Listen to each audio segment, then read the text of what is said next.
Hi, welcome to Addiction Recovery Place podcast, the podcast championing addiction treatment professionals around the world.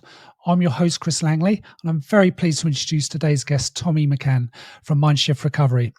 Tommy is a behavioral health executive and clinician in private practice. He's over 10 years of experience working in behavioral health treatment. Tommy holds a master's degree in psychology from William James College, independent clinical licensor in Massachusetts, is a certified clinical trauma professional and a certified employee assistant professional.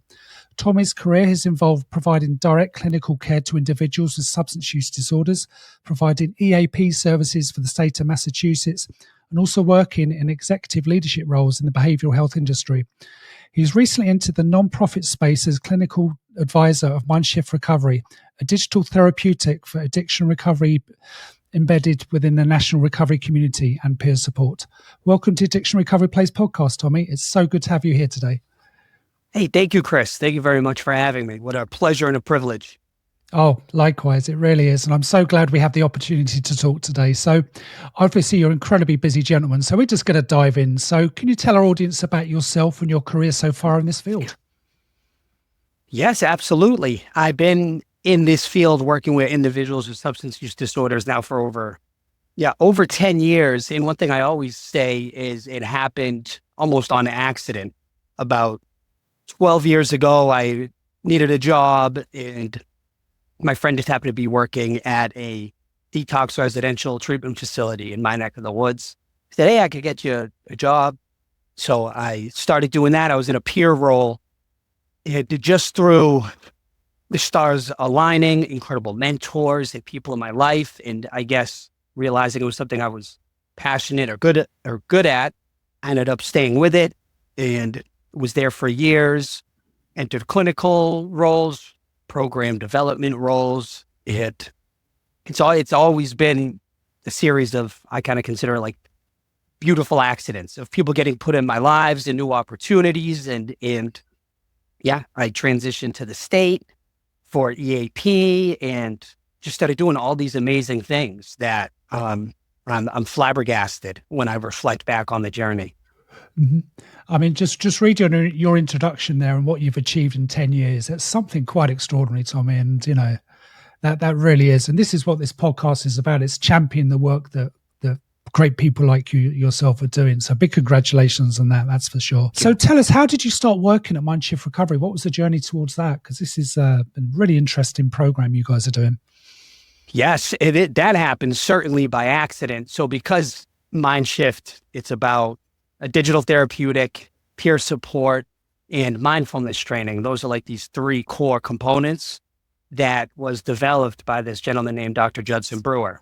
And I had known of his work years before ever meeting him. He's this world-renowned neuroscientist, medical doctor, and he's put together, it's not his own framework, but a framework with reward-based learning and the neuroscience of addiction and mindfulness, this framework for behavior change. And when I ran mindfulness-based relapse prevention group for years, I would introduce clients to his work. I'd only known him as just some smart fella, you know. I would introduce his work to clients, stuff with the default mode network and automatic pilot. And because I had also done work with a digital therapeutic company in building a previous organization's peer support specialist program, because of that, a friend of mine who happened to work with Dr. Jud, and I didn't know that. But when my friend was talking to me, I'm doing this research study on this digital therapeutic, would you like to help with it? And I was like, absolutely. And then he said Dr. Jud's name, and I was like, I know of his work. So out of a favor, he introduced me to Dr. Jud. He's like, hey, I'd love you. Just thank you for being a consultant on the research study. Would you guys want to meet? I was like, absolutely. So after we met, Jud and some of his colleagues had been putting together, brainstorming a new nonprofit that became Mindshift Recovery. So his colleagues and him, they asked that I be a part of it too. So it was really since inception, and it happened once again. Talk about by accident, just a series of fortuitous events and chance encounters, made this all come to fruition. So you were previously working with another organization. Because of your experience in that, you were offered this opportunity, and you met this friend who knew the doctor that you'd read about. That's wow. Isn't that interesting? Talk. I hate to use the word, but talk about fate. I mean, that's something else, isn't it? I mean, that's incredible. Yes. Wow. So tell us what makes Mindshift Recovery different from the other available apps or online courses. Great question. It can sound like you had said apps and online courses, which because Mindshift Recovery is centered around a digital therapeutic, a mobile app, but it's not just in that category of a great mobile app that promotes recovery and wellness or mindfulness or things or whatnot. What the app does is introduce this model that Jud had put together called mindfulness training for reward-based learning, which we call the Mindshift method, which has had previous apps. He's used this model in other apps. One is called Unwinding Anxiety, which uses this same framework for anxiety. And the research on that showed it had a 57% reduction in anxiety, which is massive. They had their app teaching this in this kind of flipped classroom model, teaching this mindfulness training for smoking cessation. And the research found it was 5 times more effective than the standard prescribed treatment, for tobacco cessation. And then they had one for eating to help curb cravings for food and whatnot, which was highly effective. So the digital therapeutic itself just acts as this mechanism to teach the Mindshift method, mindfulness training for reward-based learning, through an app. And then within that also is the peer community and some of these other things. But specifically, what initially really drew me to the work that Dr. Jud had done, Dr. Jud and his team, is when I first heard of him call me judgmental, or I thought I knew things, I was younger and dumber than I am now. But I figured, hey, this is another great professional in the field disseminating the beauty of mindfulness as it can help support people in recovery, which is incredible. I've integrated mindfulness in my practice, but that's all I thought he was doing, just pioneering the science. But as I learned more, read deeper into his research and his work, I had this aha moment of what he was talking about, of how he was using mindfulness, which is essentially hacking the brain's reward system, which is an interesting way to look at it. All the other psychosocial treatments for addiction, non-pharmacological ones, say there's 5 evidence-based practices for treating addiction as described by the National Institute of Drug Abuse. The first one, and it's not in order of effectiveness, but the first one is pharmacological approaches, medically assisted treatments.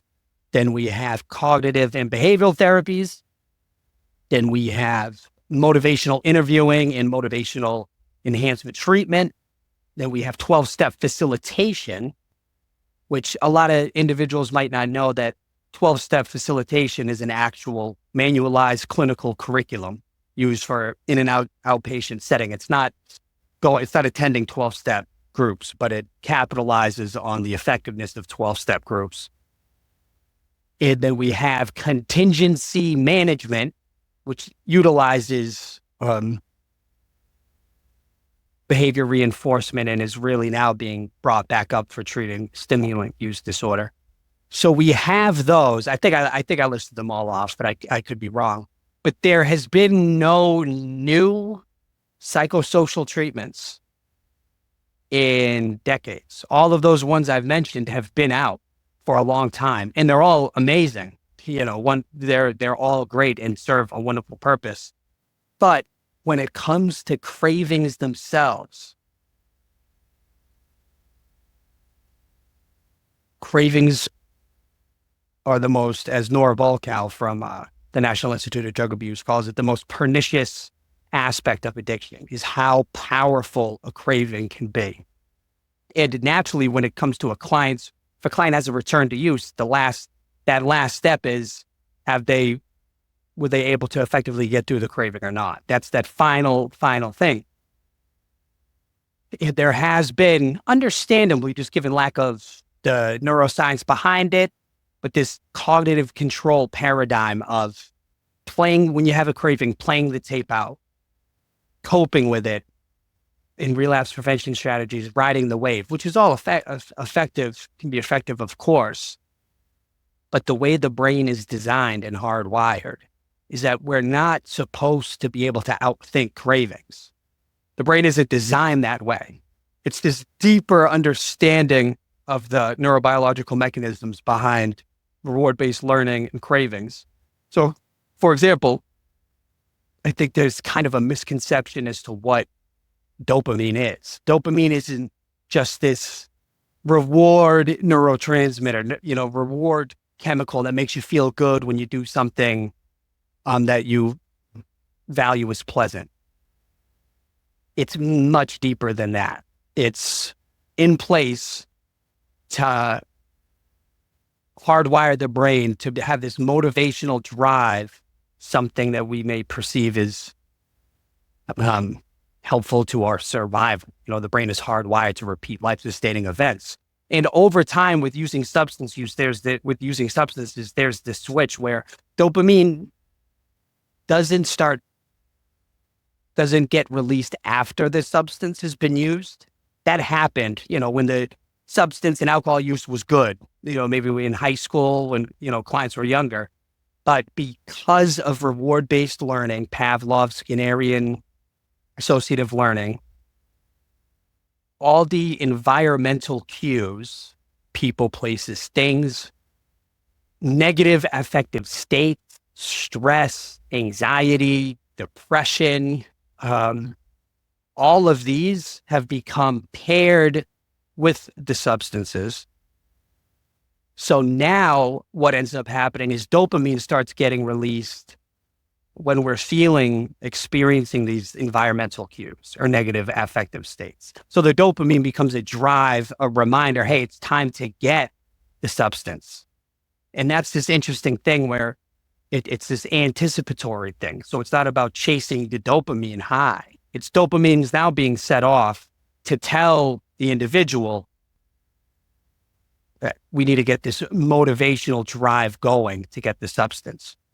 And that's at the deepest part of our brain, the emotional and survival part of our brain, not this prefrontal cortex that is taken offline. We're not supposed to fight off craving. You can't outthink hunger. You can't be like, no, let me make this hunger go away.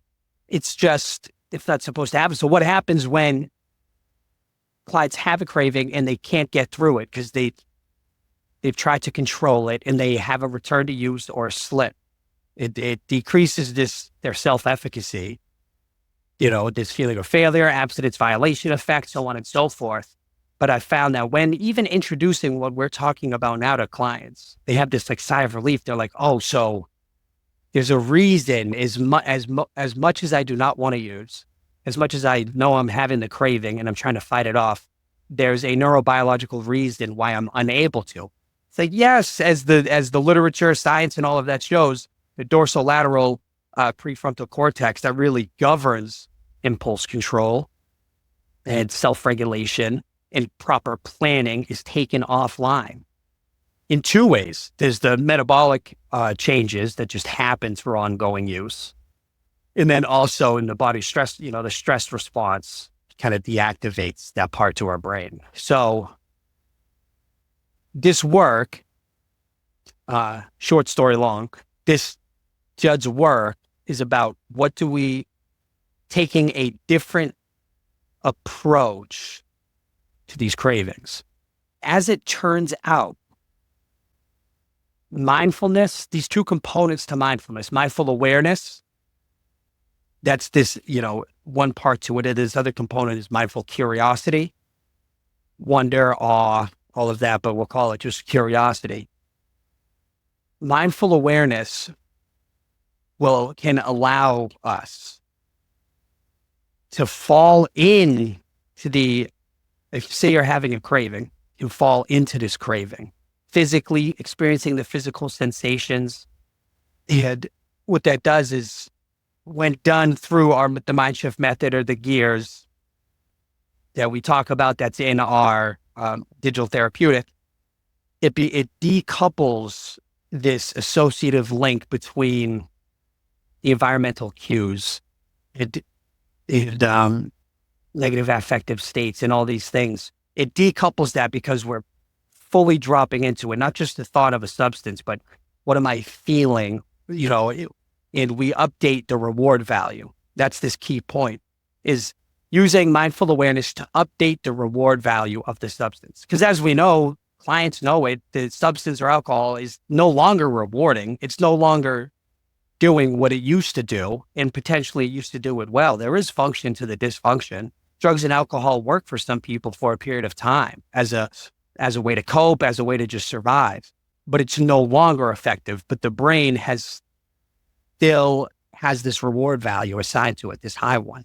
So through this experience or this practice, and it's called the gears, and hopefully I'll be able to in a bit, but falling into it, we update the reward value, being like, no, this isn't what it used to be, all of that. So that's one part to it. And then mindful curiosity allows us to not reinforce this habit or reward-based learning thing. So say there's a trigger, stress.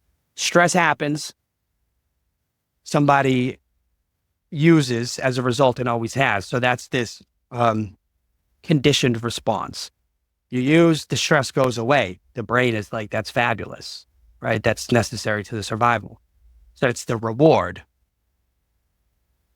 But something interesting, and this is really the brain hack that caught my eye with Dr. Jud's work, is regardless of how we respond, say we respond to that craving with a different, maybe healthy behavior, that's good because it means we're not using the substance. However, it's still giving life to this craving because it's still being like reinforced, something's being done. So what if through mindful curiosity, not engaging in these external new responses to a craving? And by mindful curiosity, it's about stepping back and being like, oh, what am I getting from this? What is this experience like? So to me, it takes the breath out of craving. So the power of cravings just starts going down on its own. Almost, to me, it's like ending cravings, not just coping, but ending and weakening those links between trigger and behavior.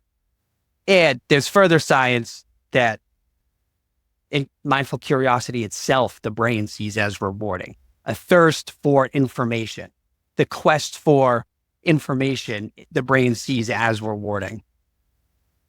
So I hope that, that's a little bit about what makes Mindshift different, perhaps.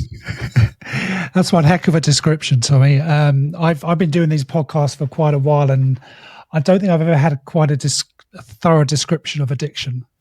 Oh, wow. That was absolutely wonderful, Tia. I'm sure people listening to this podcast were just gripped with every word you were just speaking to. You touched on something earlier, the 3 gears. Can we just go through those? Just tell our audience about that. That'll be wonderful.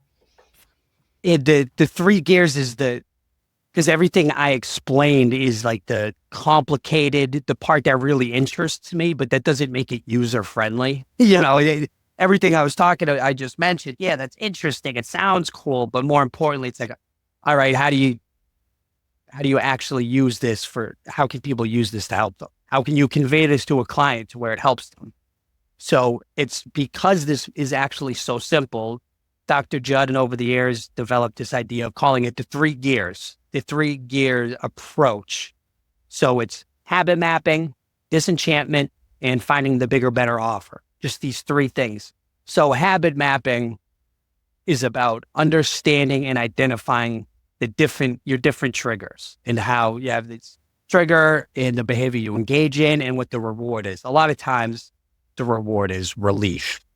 That's that negative reinforcer that really drives motivation and drive is relief from an adverse stimulus.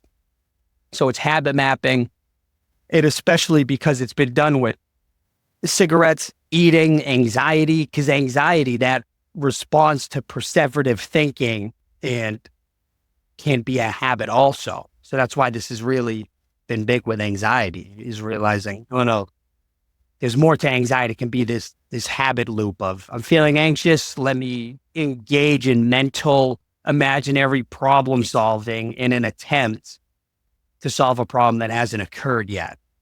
So, because it can be done for any habit, the first gear is just habit mapping, understanding your own reward-based learning loops. So that's that first part, bringing awareness to that. Second gear is that disenchantment, becoming disenchanted with the experience, that's what bringing that mindfulness into your physical sensations, all of this, to decouple these learned associations and highly charged memories that go along with the craving. Because again, craving, it's not just for the substance. Craving can come from this emotionally charged memory of stress, time, place, guilt, everything all wrapped into this. And tightness in the chest, foot tapping, feeling it in the back of your throat, all of these physical sensations that's held in the body. And my own personal view is there's a lot of similarities, say, the book by Bessel van der Kolk, The Body Keeps the Score, where he talks about how different parts of the brain get shut off. So naturally, it's our emotional brain and physical sensations that can really take over because cognitive control is not really possible. So I see so many great correlations. Wow. So there's that. And then the third gear is that bigger, better offer of responding, not just responding with curiosity, but just becoming curious. It sounds bizarre. It can be easy when I talk about this, because I never want to come off as, just talking about the beauty of mindfulness. Yes, mindfulness is incredible. It's played a major role in my health and wellness, but this is utilizing it to hack the brain's reward system, to jump right into the very brain circuitry that's created and sustained addictive behaviors, to jump right in there and shake up the system. Mm-hmm. So that's the gears. These three simple things. Yeah, that makes complete sense to me. It really does. Very rigid, but very a real formula there. I completely understand everything you just said. I also saw that Mindshift Recovery has weekly online meetings, Tommy. Can you explain this and tell our audience how many people attend these online meetings and what's involved? Because this is another additional support mechanism that you're adding to this, which I loved. Yes, I'm glad you bring those up. Because of course, aside from how great any model can be or evidence-based approach, recovery from substance use, depends on social support, social engagement, all of that, recovery support services. So the digital therapeutic initially is about teaching what the practice that I was just going over. But of course, there needs to be this recovery community, recovery supports, and other ways or more experiential ways to practice these mindfulness techniques and learning more. So we have our weekly national recovery call Thursdays at noon, and I can send you the link and maybe we can post it up somewhere. Of course. And that's a virtual call, kind of like a drop-in call. Sometimes have anywhere from 10 to 15 people. Yep. And we just started these, so it's picking up. And the way that group is run, it's run in like with a mindfulness trainer, but still in this peer-based format, open format. People can come, or, you don't have to sign up or whatnot. So you can come, and it's experientially practicing or discussing this. So somebody can come and then they can share a craving they're either currently they're experiencing, but more importantly, just any craving they've experienced in the past. And then through mindfulness-based or mindful inquiry, really looking into this and how dropping into the experience does all these kind of things. So it's more of a mind shift support group from my perspective. And then we also have these closed 8-week courses, which people sign up for.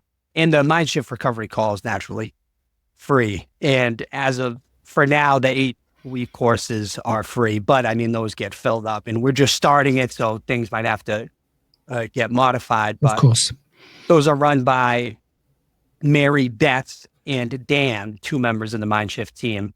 To me, there are mindfulness facilitator and trainer extraordinaires, because theory to practice, when you're trying to help others with mindfulness, it takes a lot of training to facilitate a group using mindful inquiry. And it's a whole different thing than facilitating other kind of groups. So they facilitate those in these closed 8-week courses. I think the last one we had 25 people, and those are, live. So we're going to be doing more of those as we bring on more trainers.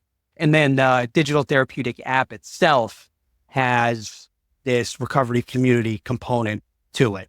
And we just released the web version free. It's on mindshftrecovery.org. And early 2025 we'll have what do people call it? Apple and iOS version, whatever that actual will be out live early next year.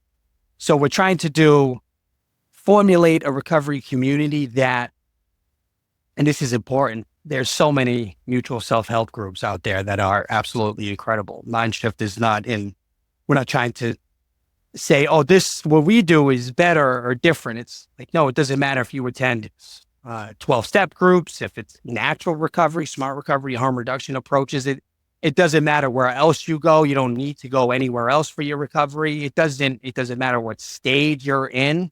It's just, here's one amazing tool / support to help people overcome whatever problems, addictive behaviors they have. Yes. So what addictions have you found this to be most beneficial to help? And have there been any surprises along the way? What you found them this to be so effective for? Well, first, this was born out of as I mentioned, like anything to do with reward-based learning and how habits are formed. So originally, I don't know which one was first, but one of the first times this model was used and studied was for cravings for cigarettes. I forget how many years ago that was. That was, I think, Jud's first one. And then you got that, you got eating, and now seeing anxiety. And when you look at anxiety from that lens of a habit, so the fact that it's not even specific to substance or alcohol use disorders, to me is this interesting thing where it's right now we're doing the major research on using mindfulness training for reward-based learning, aka the Mindshift method, the gears, for substance and alcohol use disorders, because it was born from just the neuroscience, advances in understanding of the brain and mindfulness and habits and behavior change. So it was born from this higher thing. So now we're narrowing it down now to substance use. And to me, that's unique. And I never thought about it like that, only now that you asked the question, where this whole model wasn't proposed or put together by Jud and his team for addiction or drugs and alcohol. So it came from something higher, and now it's just like, oh, wow, any behavior that's been reinforced. I've used it to stop my nicotine vaping. I've used it. And I kind of had to give it a shot because I'm the clinical advisor. So it's like, oh, I need to quit vaping, time to put my money where my mouth is, or Mindshift's money where their mouth is, and really, really draw upon this model. And I know that to me, it exceedingly worked when I was using it to quit vaping. I realized during that second gear thing that I was talking about dropping into the experience, that the cravings I was having when I was quitting vaping, the physical sensations, was my arms. Because if you know anybody that vapes, you're always reaching for the vape, always trying to grab it. Where is it? Checking your pockets. So that is what was making it so hard for me. And I didn't know until really practice dropping into the physical sensations and where the craving was coming from. And I was noticing, I was feeling tense and like right here under my chin, and I just want to keep moving. It was like I had restless arms, just because my arms are so used to wanting to grab the vape. And doing that, and then just doing that whole thing with curiosity and interest and wonder, for some reason, weakened the craving and behavior of vaping. It just weakened it. And it was exceedingly easier than typically to quit vaping. So it sounds like anything that is a reinforced behavior, this can help with. Yeah. Well, firstly, congratulations on quitting vaping. Thank you. That's a big one. That's a big one. Yes. I smoked for many years, and 10 years ago I had to quit, and my goodness, good for you. My goodness, it's not easy, that's for sure. I'd just like to ask you, Tommy, do you work with other external agencies in the community or around the country at all? Are you partnering with anyone at all? Yes, we're in the early stages of that. We partnered with a few organizations in different states because the nonprofit is national.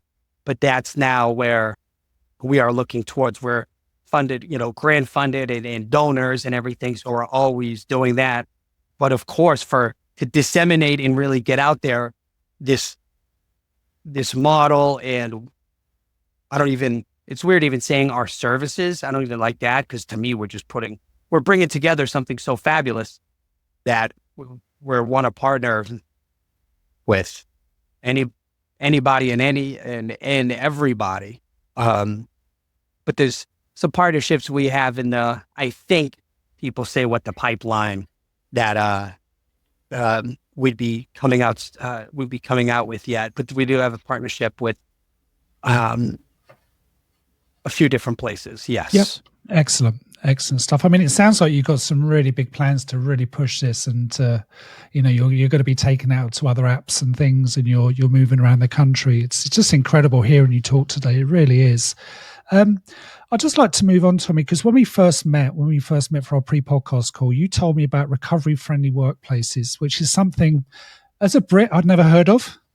Can you go into some detail about these, about how they help those need an expert help with their addictions, and what's your role in this? Because it's fascinating.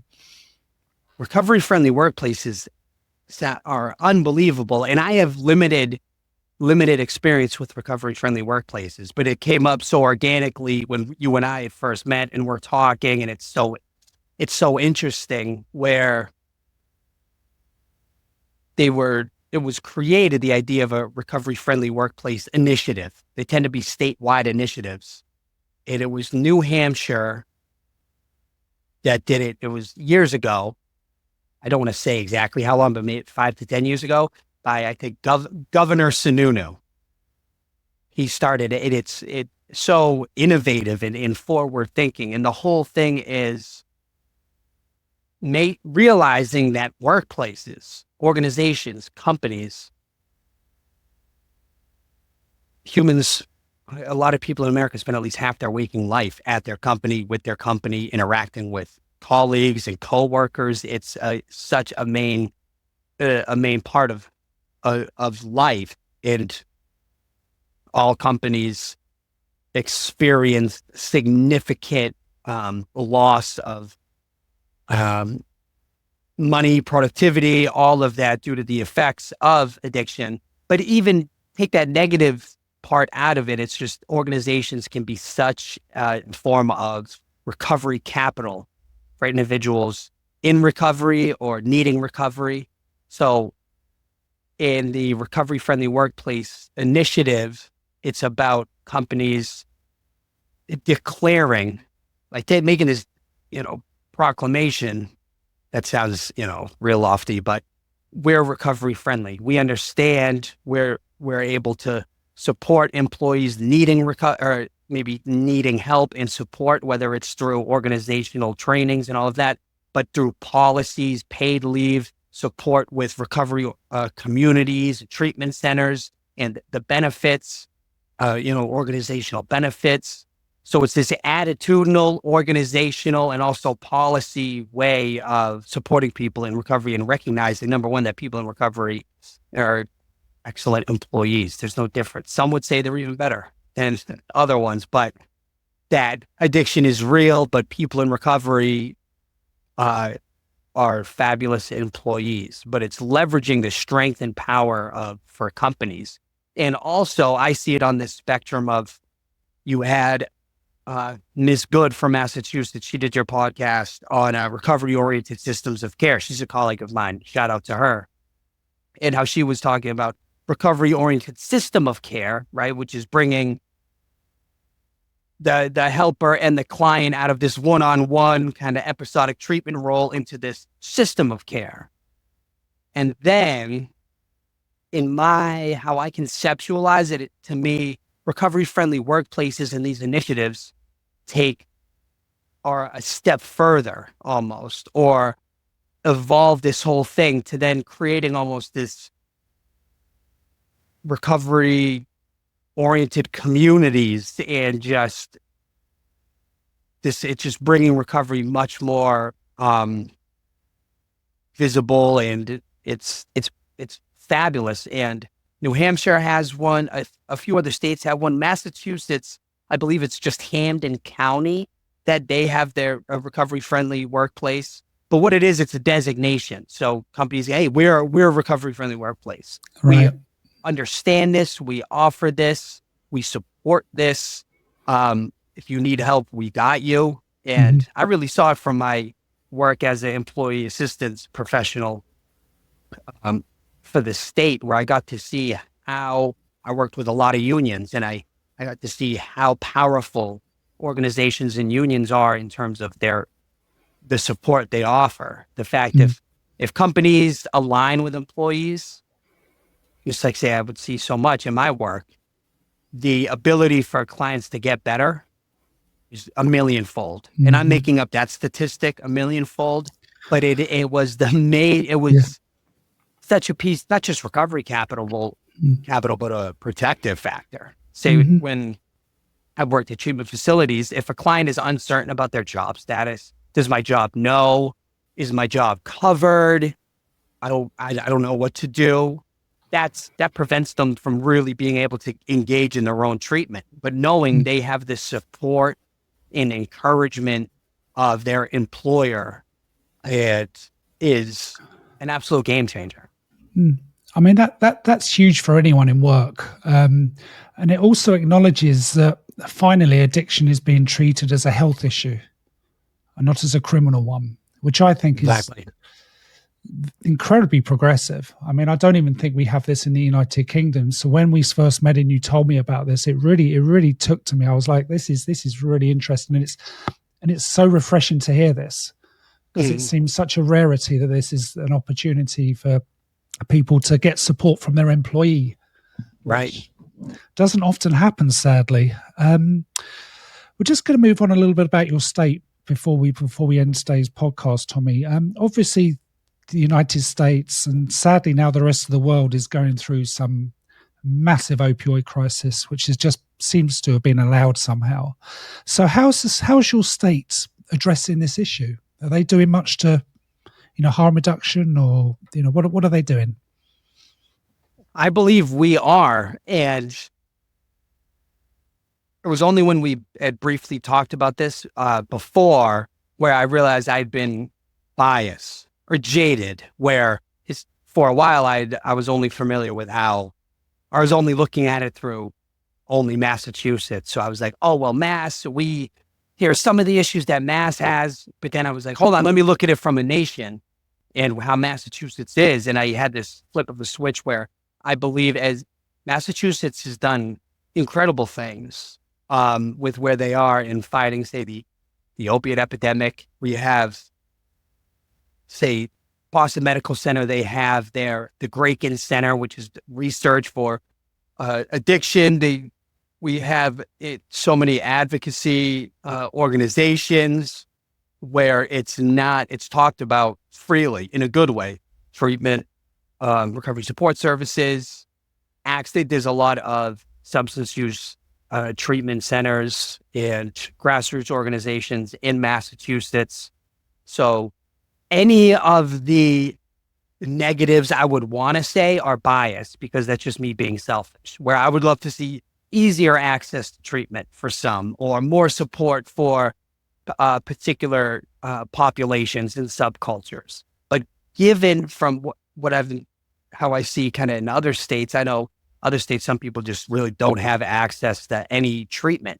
Where in Massachusetts, there's a lot of treatment out there. There's still a ways to go, but I'm proud to be a part of the, substance use treatment landscape in Massachusetts. And I thank you for that, because when we first talked about it, I was griping and being selfish of things I wish could change in Mass. But no, it's Mass is doing a really good job. And granted, there's been the national documentaries on, there's a place up in Boston called Mass Ave, which is, if you go up there, it's tragic and heart-wrenching to see just this street in Boston. It used to have the name Methadone Mile, and it's just suffering, just suffering there. But I know that there's a lot of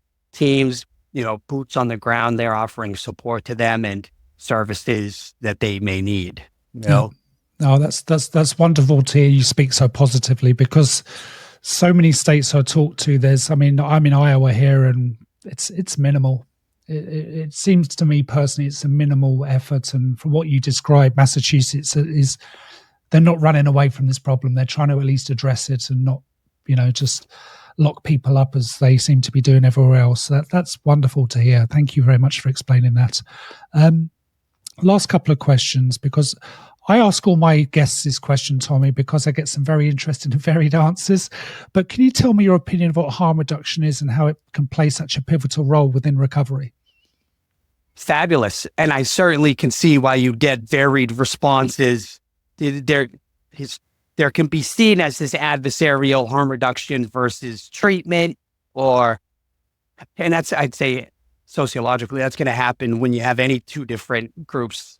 I don't know. That's normal. My view, or harm reduction, is an incredible public health approach that reduces and prevents overdoses, reduces the spread of communicable diseases, helps keep people alive, and supports their own autonomy. And